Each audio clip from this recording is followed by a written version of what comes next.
loosely based industrial layout. Idea came from originally the Little Eton Gang Road, loading against a canal wharf. Very old track, very old, based from the middle of the 1800s, hence the points are rather different to normal when you look at it. The idea with the back track at the top is a new track coming in, a new main line, having been pushed through as the development of the railways came, really. That's the whole idea behind it. The lime kiln being industry supplying lime to the farmers, hence the canal wharf to load it, to take it away. The little crane being here for loading other timber. The trains are newer than the layout, if you like. They're all industrial locomotives, based mainly from one line or another. All they are operated somewhere at some time. They've just been put together here, showing really a typical colliery line connecting colliery to wharf. Really, some are scratch built, some are kit built. The canal is real water. The boats are floating, and they're all scratch built boats. If you may have seen it, there's a mill building at the end there, which will ultimately have a mill wheel on it. Okay.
It's loosely based on a railway principle of the M25. Right. It's a round circular line around London. It's south of the East Coast main line of Peterborough, and it joins the southwestern lines of Basingstoke.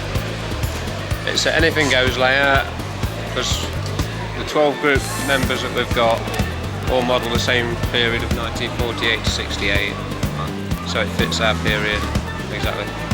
A lot of them's kit built, and a lot of them's detailed from models that you can buy in the shops. Most of the buildings on the layout are either scratch built or plastic sheet, embossed plastic sheet, or adapted kits.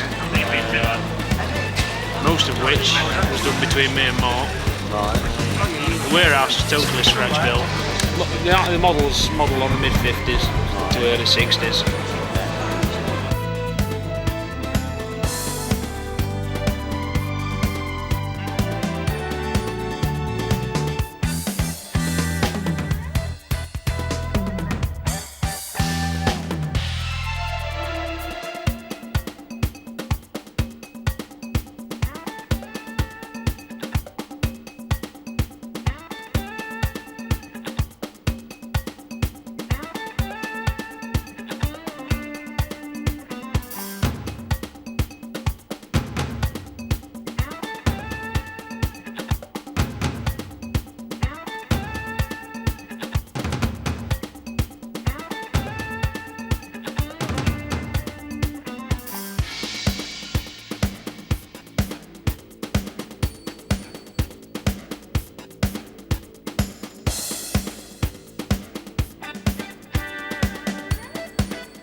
This layout was built in 1980 up in Durham City when it was originally a steam layout. We then moved down to Derbyshire and my son was growing up and he decided he wanted diesels. So obviously I gave in. We then were approached by exhibition manager at Grantham if we had any layouts with overhead catenary on. The answer was no. Can't you do one? So we said, well, ours is probably the easiest to put one on, and my son and I then designed where the various posts are situated. It's a French manufactured catenary with a UK importer. The French manufacturer have now gone out of business, and the UK importer's closed down. Right. So we've got problems if we have problems. Right. So it's a bit of a rarity, I would think. Yes, we are looking now insofar as there's a German manufacturer, Sommerfeld, so we can use theirs, they are adaptable. Right. Now we've got their unusual training insofar as the loco is pushing.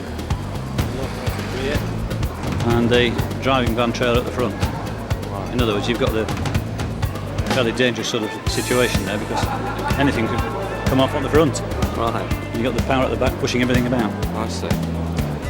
What about the actual locomotives that you've got? Well, most of them are either Hornby or Lima. Right. The odd one, an old Triumph.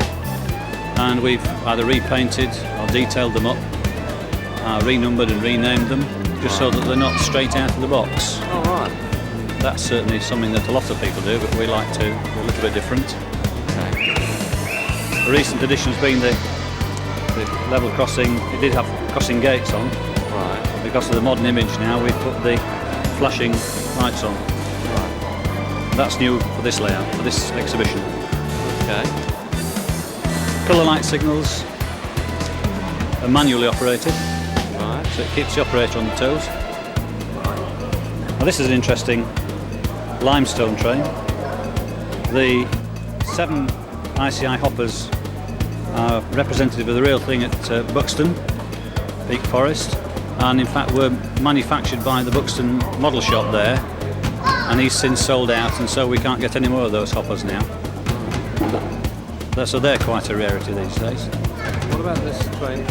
Well, these again are models of the ones that are in the Buxton area.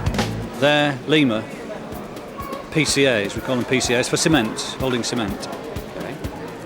And we try and have the right loco on the right train. That loco in fact was one that was outbased at Buxton at one time, but since been withdrawn. The idea is that we hold them in the loop while probably an express goes by. So hopefully something's coming down shortly. Right.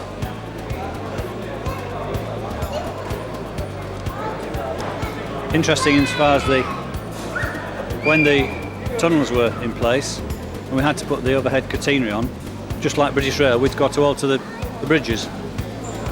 So the bridges now don't look perhaps quite authentic, look a little bit large. Right. The oil tankers going through there are standard Lima ones, except I've cut off the couplings and put screw link couplings on to make them a closer fit. You get more on your layout. And more realistic as well.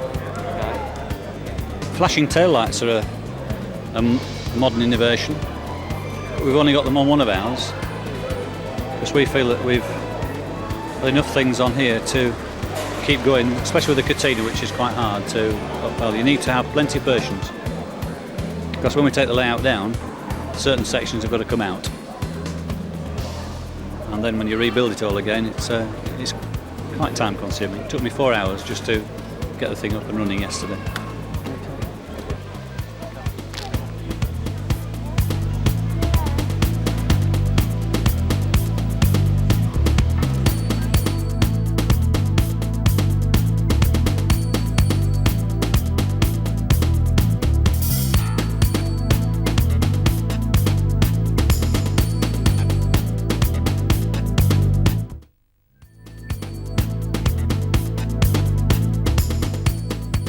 Based on the Midland Railway about the turn of the century, somewhere in Derbyshire.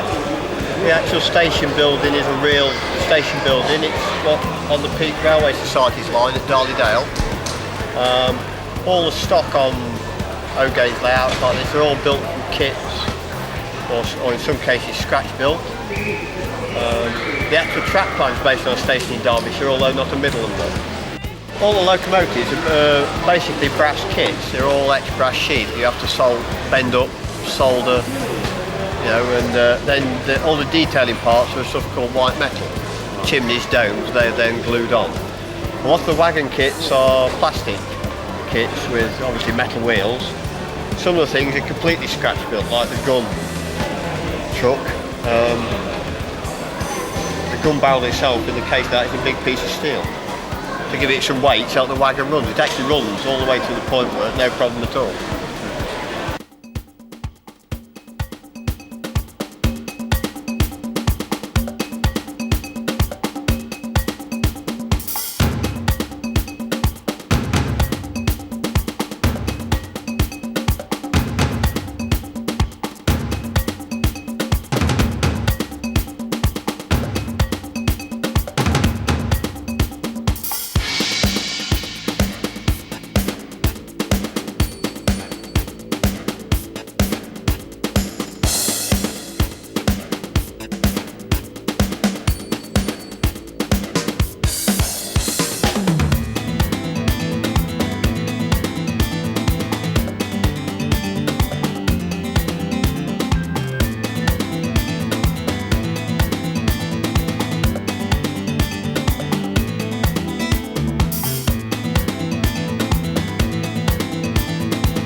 Based on the London area, North London area, it's fictitious of course. Some of the stations are as real life stations, like Ealing Parkway is derived from Ealing Broadway. So it's a miniature version of it, of course, with the underground. That depicts the western region, where it comes out, and this would be the Midland region running through on the main line. Then there's a junction further down there, which is called it's the Eastern Region Junction. It's really got a name for it, which comes off as a single line.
actually my son's.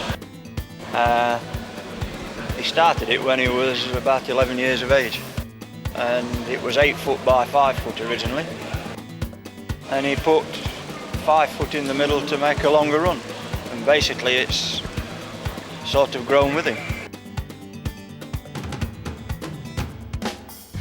Well, all the track is Pico standard end gauge, concrete sleepers, and the points again are Pico with Pico motors on.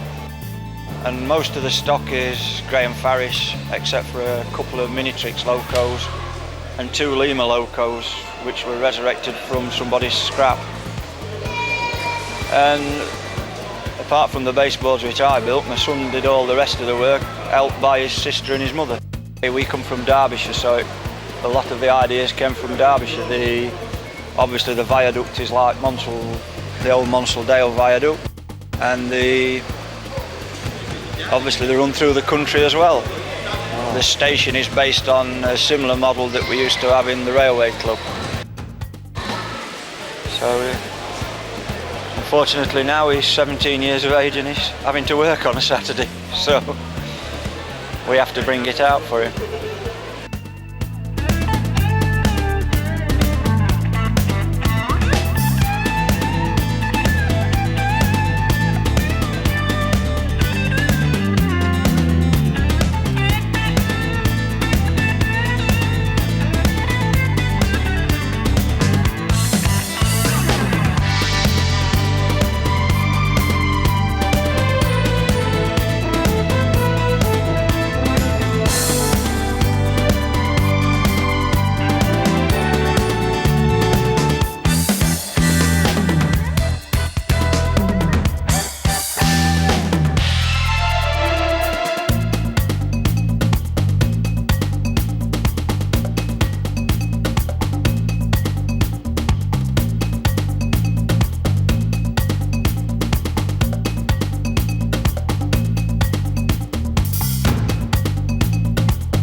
The layout itself is based on Durham in 1938. It was part of a larger layout in the garage, but I then decided to make it into a portable layout to bring to exhibitions.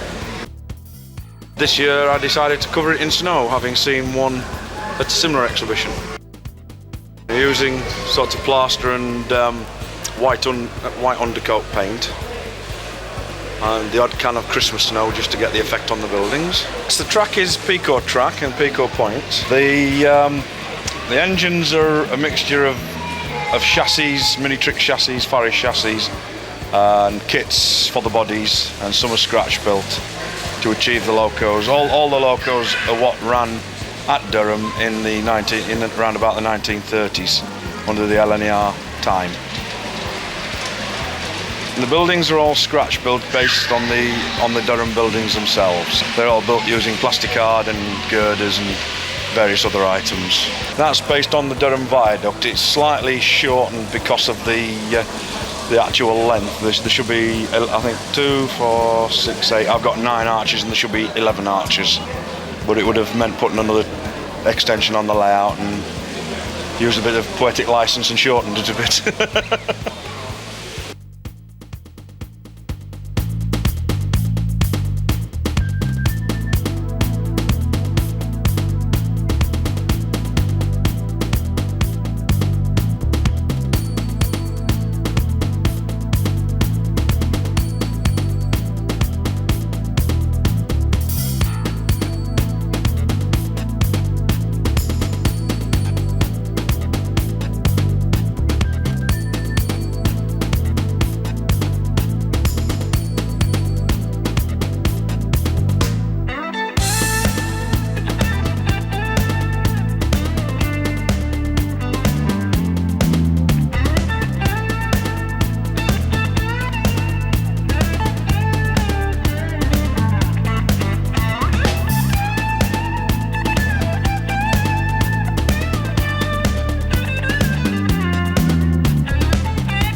No, it was sponsored by Redland, the Redland building company.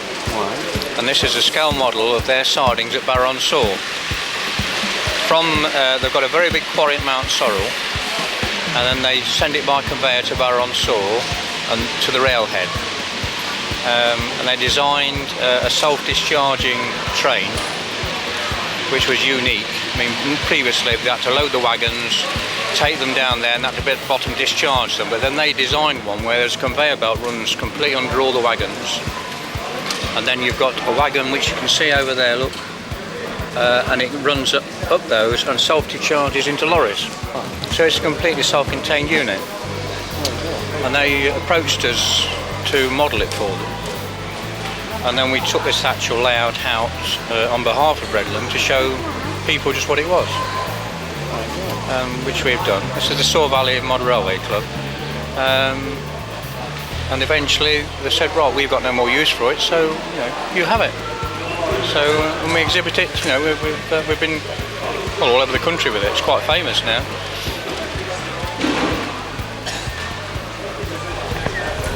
And then everything that goes by here, we can prove is actually run by there. We actually sort of went there and took logs, etc. And we say we've got to drive in Hubbard. He drives the HSTs, so he knows what runs on this line.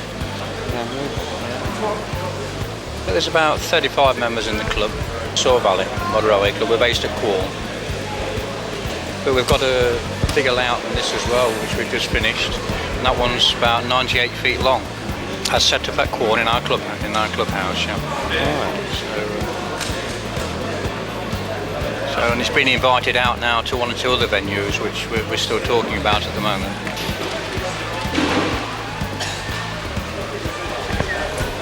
That train that's going through now, that's completely scratch built. All those are, the kits and scratch built tops.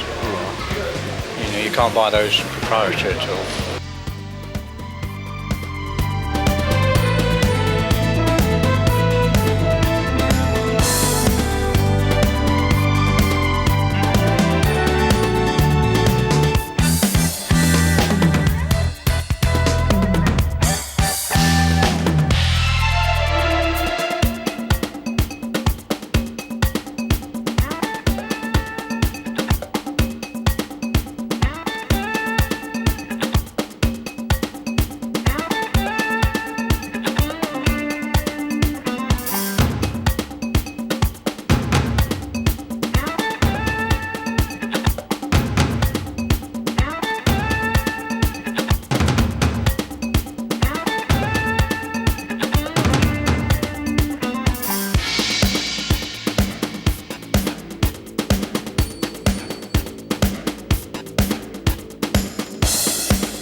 So all they are a shunting locomotive. They just have them in the sidings at Barron Saw for just shunting duties, that's all. But they're radio controlled, and they're operated from a cab in the centre, and then you've got two running either side, and that's just for shunting their own wagons within the yard.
Constructing 7mm scale locomotives from etched brass kits.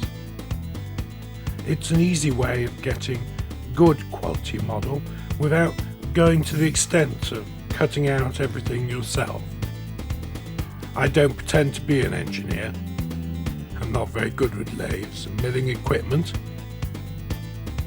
These kits come complete with all the bits and pieces, chimneys, domes. You get the opportunity to uprate some of the pieces, but most of the kits are complete, and the quality, if you buy right, is good. So you don't have to worry about having a lot of pieces that you have to throw away at the end of the day.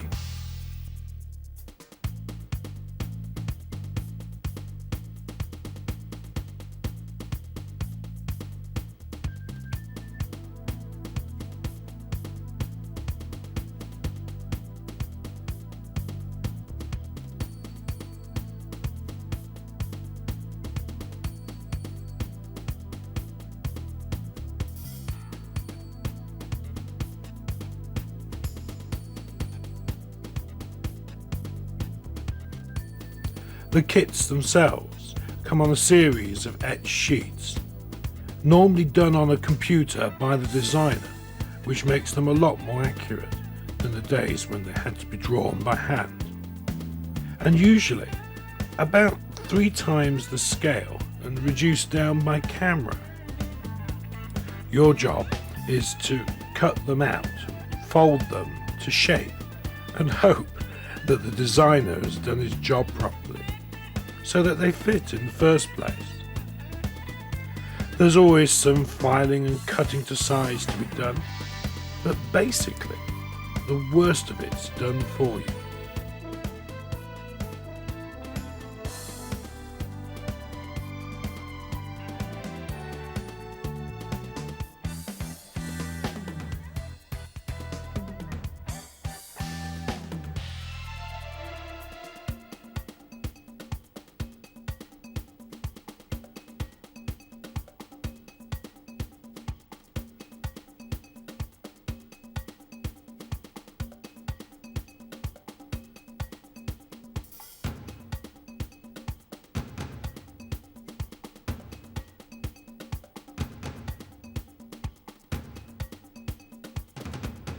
I've got an example here of the firebox and smoke box of this loco, which is a Wainwright D, which is a Gladiator kit. One of the better manufacturers around nowadays. It comes on 4 brass wrappers. The main firebox, which when formed, this will have to be bent out. I've annealed this on the stove at home to make the brass form better, and rolled it on a pair of rolling bars before bringing it here. When the formers on the inside are soldered in, here they are on the edge here, that will be the boiler. These will be bent out straight, and hopefully I will finish up with another model like that, which unfortunately took me 3 evenings. It's not quick, but it is easier than if I had to cut it all out myself. Average time to build a kit, I'd say, would be around 100 hours. And then you make the choice of whether or not to paint it yourself, or take it to a professional for painting. That one I painted myself. That's a Great Western version of the Great Central ROD. I painted that with a car spray and 3/4 horsepower compressor using cellulose paints, and weathered again with cellulose, and finally shaking talcum powder over it and brushing it off afterwards. The only snag is, if you handle it too many times, Scotland Yard can come along and test their fingerprint students on it.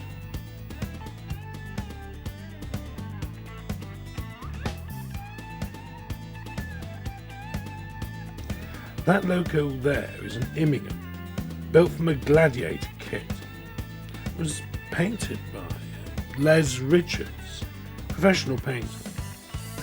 And that really is a skill in itself.